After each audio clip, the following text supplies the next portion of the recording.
Based on a real story, this movie is about two Indian men, Najib and Hakim, who travel to Saudi Arabia for work, hoping for a better life. But when they arrive, they struggle to find their sponsor and feel lost in a strange place.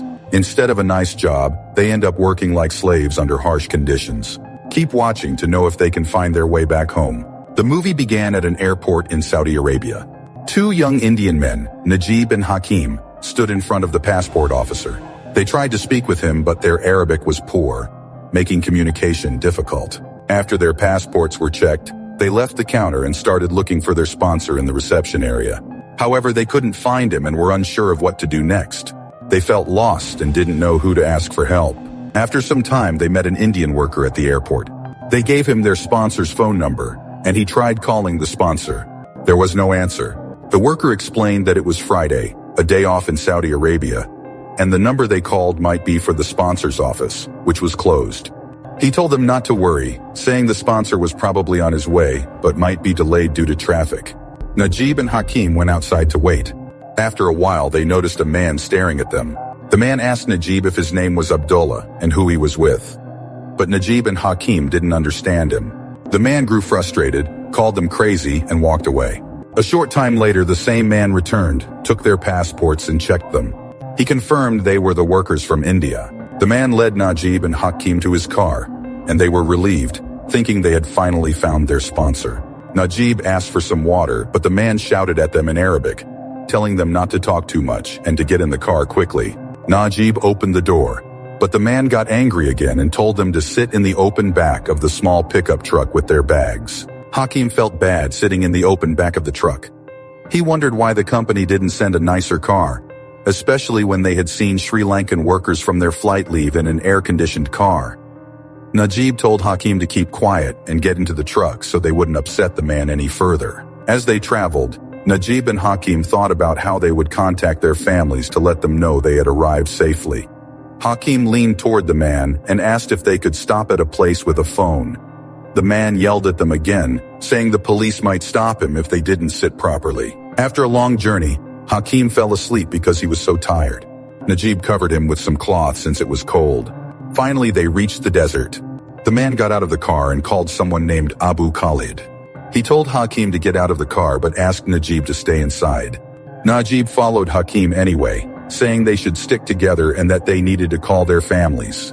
The man got angry and yelled at Najib in Arabic, ordering him back into the car. Najib didn't understand him, and Hakim tried to speak in English, but no one understood each other. Then Abu Khalid took Hakim with him and shut the door. Nearby, Najib noticed an old man who looked tired and dirty.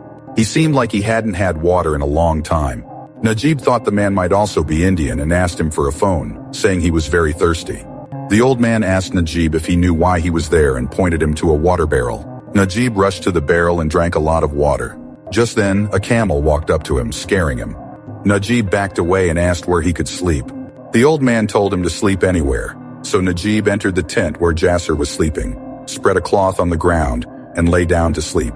The story then went back to Najib's life in India, where he worked as a construction worker. He used water from an underground source for his job. One day, a co-worker offered him a cigarette, telling him it was from the Gulf, brought by his brother-in-law, who worked in Saudi Arabia. The co-worker then offered to help Najib get a visa to work in the Gulf. Najib was worried about the cost since he had no money and would need to sell his house. Later that day, Najib went with his co-worker to meet the brother-in-law. He handed the man the money for the visa, explaining that he had sold everything, including his gold, to pay for it. In another scene, Najib's wife, Sainu, sat with his mother. They talked about Najib's upcoming trip and joked about him eating a lot of camel meat since Arabs loved it. His mother remembered the time she first tried camel meat when her brother Nasir returned from the Gulf. She asked Sainu to give Najib the phone numbers of her brothers. When Najib returned home, he asked his mother to make biryani for him before he left and showed concern for Sainu, who was pregnant. The scene shifted back to the present. Jasser woke up and saw Najib sleeping beside him in the tent. Annoyed, Jasser kicked Najib out, yelling at him in Arabic not to come inside again. He warned Najib that if he entered the tent again, he would break his legs. Najib, confused and unsure, stood outside, not knowing where to sleep. The next morning, Najib woke up to the sound of goats. He saw the old man milking a goat. The old man gave him some milk to bring to Jasser, but Najib didn't understand. Hungry, Najib brought the milk to Jasser, who was praying. After drinking it, Jasser told Najib in Arabic to find the Indian man outside who would explain his job. Najib stayed, not understanding anything. When Najib tried to explain that he didn't understand Arabic, Jasser became angry. He told Najib not to speak Hindi because he had a headache and couldn't handle the noise. Frightened, Najib explained that he came to work for a company and needed help getting back to the airport. Annoyed, Jasser kicked him out of the tent and told the old man to teach Najib his job. At that moment, the sponsor arrived. Najib quickly ran to him, asking if he could call his family, but the sponsor handed him a sack to carry instead. Najib tried to explain that he was supposed to work for a company and had been promised an air-conditioned room. However, the sponsor didn't understand him and told him in Arabic to take the sack inside the tent. Najib, filled with sadness, went to the tent and put the sack inside. He looked at Jasser and the sponsor, wondering how he could make them understand his situation. Later, they gave him a robe and shoes, but they were old and worn out. Najib tried once again to show them his passport, visa, and a company paper with a contact number. Shockingly, the sponsor tore up the paper and the passport. Devastated, Najib quickly gathered the torn pieces from the ground before they blew away, realizing something was wrong.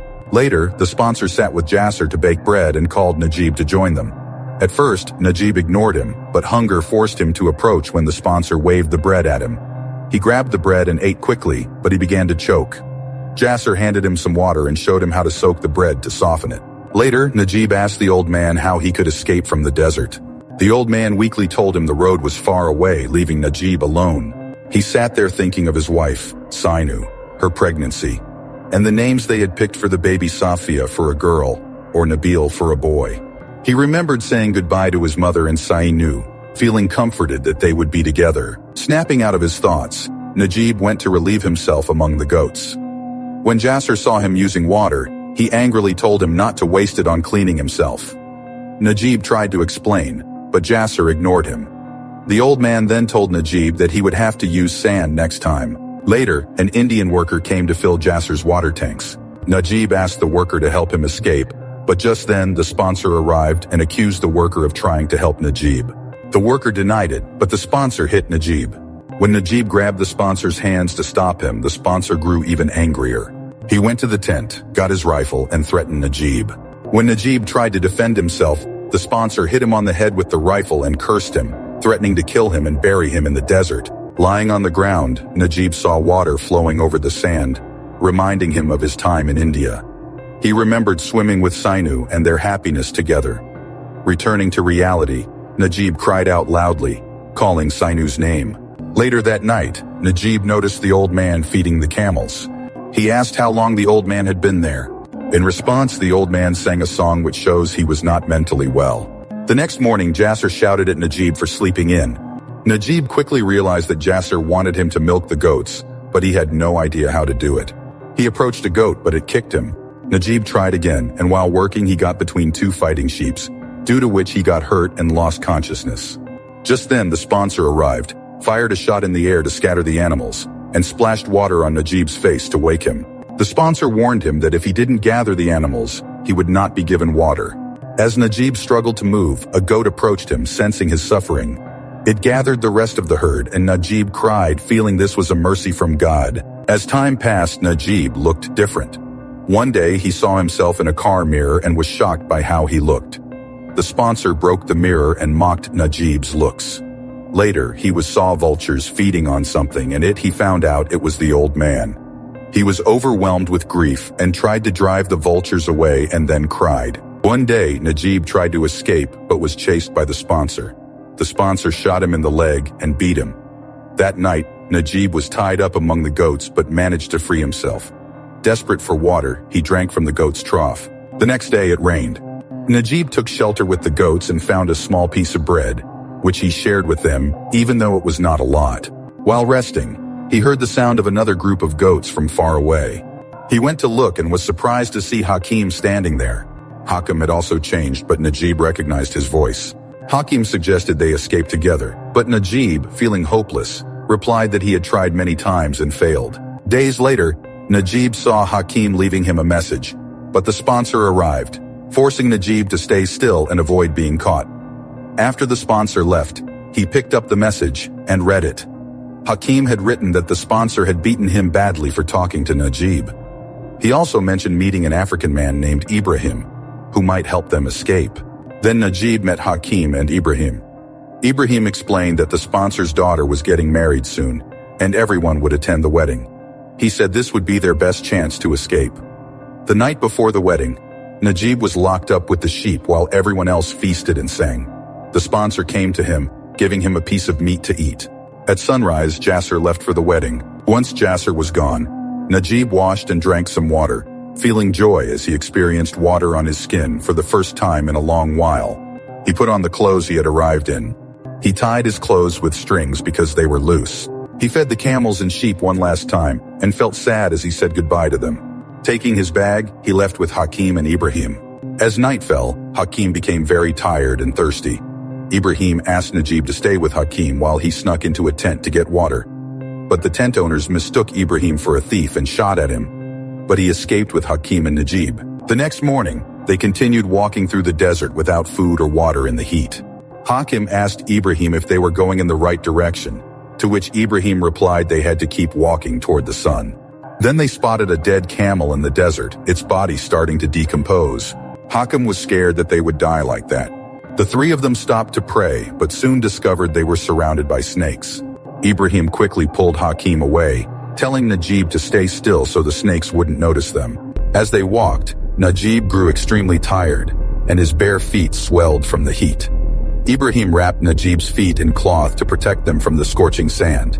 Hakim eventually collapsed from exhaustion and blamed Ibrahim, saying, "Staying with sheep was better than dying like this." But they continued their journey.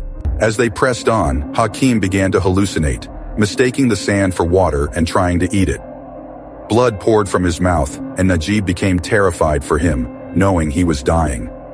Tragically, Hakim breathed his last in Najib's arms, leaving Najib feeling even more alone in the desert. Najib had to leave Hakim there only because a sandstorm was coming towards them. After the storm, Najib was devastated by Hakim's death. He became hopeless and didn't want to move, but Ibrahim forced him to continue their journey. Later, Ibrahim collapsed, unable to walk, and he noticed Najib's feet were badly swollen. A lizard passed by, and they followed it until they found a small well surrounded by palm trees with dates. Ibrahim made sure Najib drank water slowly, drop by drop, so his body could adjust. As they walked, they found a biscuit wrapper and tire tracks, which brought them hope. They followed the tracks, but nothing appeared. The next morning, Najib woke up and realized Ibrahim was gone, leaving him a bottle of water and a date. Najib thought Ibrahim must have given up and taken his own life. Najib continued walking, drinking the last of the water and eating the date, not knowing how far he had to go. He finally reached a road, but no one stopped to help him because of how he looked. He spent the night in this state, but the next morning a kind man arrived and stopped to help him. Najib was scared at first, but the man reassured him, gave him water, and took him into his car. The man looked at him with sadness, wondering how Najib ended up in such a state. The kind man took Najib to the city, where Najib was amazed by the help he received. He thanked the man with tears in his eyes and wandered through the city until he met a group of Indians who helped him clean up, cut his hair, and shave his beard. They even gave him vitamins and treated his fever. One of them helped him contact his family, and when he heard their voices, he broke down crying, especially after hearing his son's voice. His wife told him they had named their son Nabil, as they had planned. Najib then went to the police station to get new documents and a passport. Suddenly, he saw Ibrahim's picture among the missing persons. Najib found himself standing with a group of people detained for fleeing their sponsors. He felt intense fear when he saw a sponsor beating one of them in front of the police. His fear grew when the man who had detained him appeared and said that if he were the real sponsor, he would have tortured Najib for escaping. At that moment, Najib realized that the person who had held him captive wasn't his real sponsor. This man had kidnapped him from the airport and pretended to be his sponsor, taking advantage of the fact that Najib didn't understand the language and couldn't ask for help. Najib collapsed in tears. He spent 3 months in prison before his exit permit was issued. The movie ended with him returning alive, while the other travelers came back with bags full of electronics and televisions. In contrast, Najib had nothing left but his life and health.